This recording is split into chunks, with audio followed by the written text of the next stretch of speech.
Hey everyone, welcome back to my Interesting People podcast with me, Tina Calder. And today we have a very lovely, and very proud to call her a friend, Donna Stewart, who is with us. So, Donna has been um, performing and, well, basically on stage since she was absolutely no age.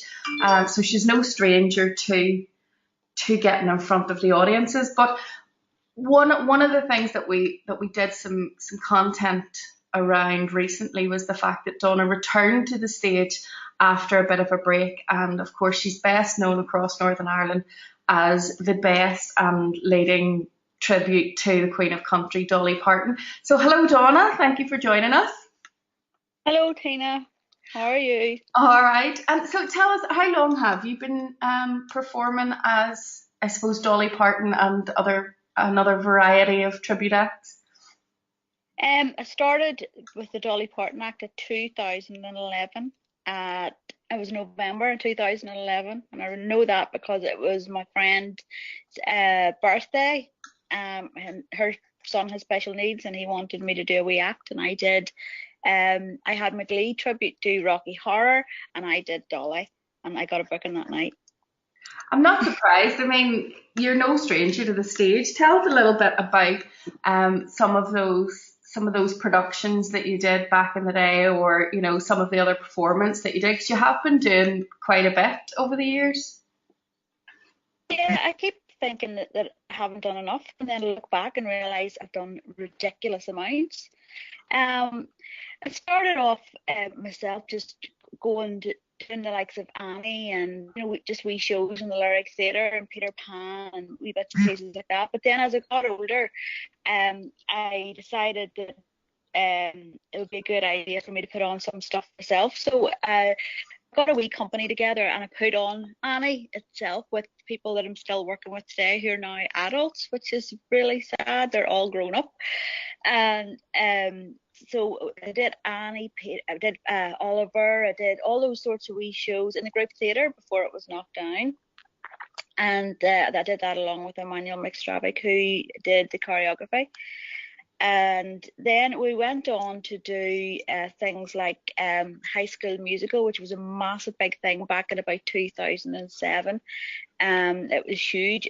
It was so much that we had it on for 7 nights, and it ended up selling out for 16. So we had to extend the run. It was absolutely mayhem. And then we went on with that same cast, and a majority of them, to do things like Back to the 80s, Glee tributes. We toured with the Glee tribute all over the show. People just treated them as if they were the Glee cast, but even though actually from the TV show, because they were all so similar to them. They were cast purposely because they looked the same and they sang the same. It took a while casting it, but we got there in the end. And then those individual Glee tributes, or those individual Glee ones, they all had their own tributes, usually from Justin Bieber to Hannah Montana before she was mental, Ollie Murs, all those ones, just all the real local ones. We had Michael Jackson and we had Kelly Rowland and Beyonce. We had just about everybody. So that's how it sort of developed over time, and it just became bigger and bigger. And of course, when it came to deciding which tribute you were going to do yourself, I mean, of course, you picked one of the hardest. How hard is it to be Dolly? Like, see, I have been doing Dolly now for what 7 years, and honestly, she really is. She's a difficult one to do because she's got so many wee idiosyncrasies and wee tiny things that you must do to be her or to be even close to her. And if you don't do those things, you may as well just put on a blonde wig on your dog and send them out to do the show, because you have to get all those wee things. You have to get the hair right, the nails right, all the aesthetics right, and that's really important. Dresses, her dress sense is literally unique. You cannot go and get a dress out of a shop and say, yes, I'll wear that as Dolly. You can't. You have to get it made. You have to get someone who knows what they're doing to make it, and you have to be copying her every single way. But the wee tiny things that are very important, like her speeches, her phrasing in her songs. Nobody else phrases songs the way Dolly Parton phrases songs. They're speaking within her songs. You have to study her almost obsessively to be able to get her even close. And just at that point, when you think you've got her, she'll do something slightly different again, and then you'll have to re-study.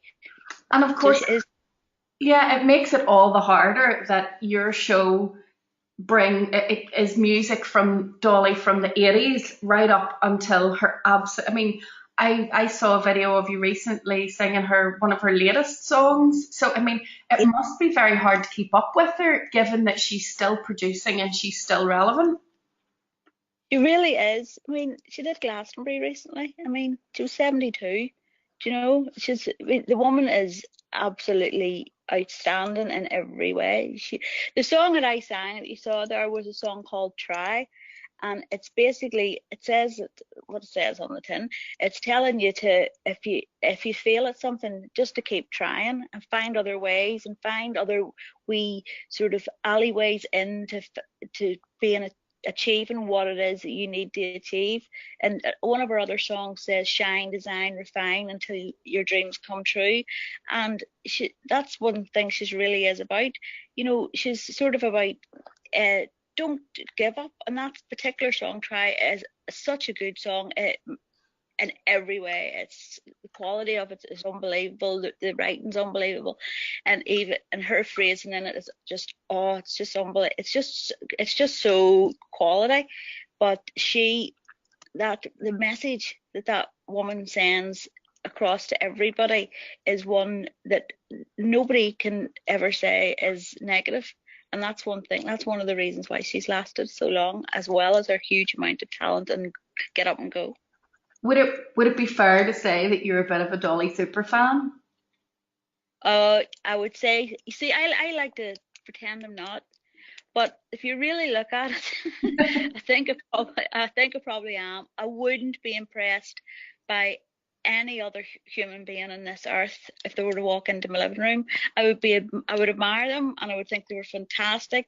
I mean, if Fleetwood Mac were to walk in here, I would go, oh my goodness, Fleetwood Mac are in here, would you like a cup of coffee and tell me all about your life? But I wouldn't. If Dolly walked in here, I just think I would just make it be a human mess, because it's just starstruck, and I couldn't cope, because I know this because I went to see her, and it's strange you can't actually sort of control your own feelings. So I went to see her in the Odyssey a few years back, the SSE, and she came on stage, a wee teeny tiny person, she's only the same height as me, and she came on stage into this huge big massive stage. I literally felt like crying, and I went, hold on, Donna, calm yourself down, she's just a human. Wise yourself up. She's a human being like anybody else. No, I actually started shaking, tears started coming. Look, do you know the way you see the girls running after the Beatles or Elvis? I understand how they feel now for the first time, because I will be starstruck by that woman and only her. So yes, I think I am a super fan. I also know that when I'm in the car and I'm on my own, all I ever do is play Dolly, and I'm thinking, I'm doing this to rehearse. Oh yes, that's your excuse now. But Yeah. speaking of rehearsals, a wee birdie tells me you have an entire room in your house dedicated to your Dolly show. I do, yes, and I'm looking right now, trying to fit the Christmas tree in with good laugh. So I mean, you're talking like reels of clothes, shoes, wigs. Yeah. Give us an idea of what that room looks like. Word. Well, first of all, we have the 3 vintage mics at the back and singers use, and we've got 3 guitars, sorry, that are all as close to replica guitars as I could get, and a banjo, which is obviously for Applejack. That's the only time I play it, because it's just too hard to play with nails that are ridiculous length. I have got the three backing singers, wee pink seats, because we know Dolly loves her pink. And then we've got our sound desk. And then we've also got reels, I would say, of 1, 2, 3, about 4 reels of actual dresses. And then all her bits and pieces beside that, which would be her rings, her jewellery, makeup, which is always set out in a certain way because I have to be organised. So everything has to be set out in a certain way. So you have to do things in a certain order. And then we've got, after that, we have got so many wigs. It's just not normal. Each of them done in a different way. And depending on the gig that I'm doing, I will pick a particular style. If it's a daytime gig, for instance, I'll pick a shorter style, a bit more curly. If it's an evening gig, which I have one of the mid dresses on at the beginning, I'll have one big massive wig. Usually my wigs are shown 2 and 3 together, so they're made, they're bought as ordinary blonde real hair wigs, but then they're sent away and made into the best that can be for Dolly. Because one big pet hate I have with all tributes is when they throw on a wig that you know is a wig and it's just bad, and it really takes away from the act because everybody's not listening to their voice, they're just listening, looking at the wig, and that's just human nature. But the room, the other thing in the room is the ridiculous amount of shoes. It's all Dolly's feet are the same size as mine, so I'm sure she'd come in and be glad to see the shoes because they're she could steal a few pairs, but they're just too much. I know that myself. I mean, it's turning into a hoarder situation. Oh, I know all about hoarding. So when it comes to getting ready for a show, you know, I mean, from what I can tell over the last 7 years, you've had a ridiculous number of brand new outfits made for specific shows. How do you prepare for a show? What way does that work? Well, I always do 2 costume changes minimum. There have been known to, the odd show, depending on where it is, to be doing up to 4, but normally I do 2. The likes of my Christmas gigs and stuff, I would do maybe 4 because I would end up in a ridiculously Christmassy outfit at the end or something like that. But it depends on where, as I said, it depends on where it is. I'm doing the Cabaret Club on the 19th of January, or the 9th, is it the 10th of January? Sorry, that's the wrong gig. 10th of January, and I'll have 2 costumes for that. And because I know I've done that show, that particular venue many times, I know the sort of crowd, and they're a complete fun crowd. So I'll be wearing the brightest sort of things that I can wear. I won't be wearing, well, Dolly wears bright stuff anyway. And normally towards the second half, I will say to the girls in the audience, say, girls, what colour? I have this colour, I have pink, I have yellow, I have turquoise blue. What colour should I wear coming back out? And I have all those dresses with me, so as the audience chooses which one I wear at the second half. So that's the way I get around that. And if it's a daytime gig or anything like that, I would do more denim, more waistcoat type things. You know, if you're doing an interview, for instance, on radio or whatever, and you have to the one you for photographs too, you know, you would wear something more sort of less dressy, basically. Yeah. And so you were talking about the Cabaret Supper Club show on that's Thursday, January the 10th. And then you have another one in the Crumlin Road Jail on Saturday, January 19th as well. What can people expect from those shows? Well, you see, I'm a bit nervous about these shows because they're not tried and tested. I will be testing them out now this Friday in Stables in Grimsport, which is pretty much effectively sold out. But I think there's maybe 1 or 2 tickets left if they can change the tables and stuff around, they said, if they're stuck.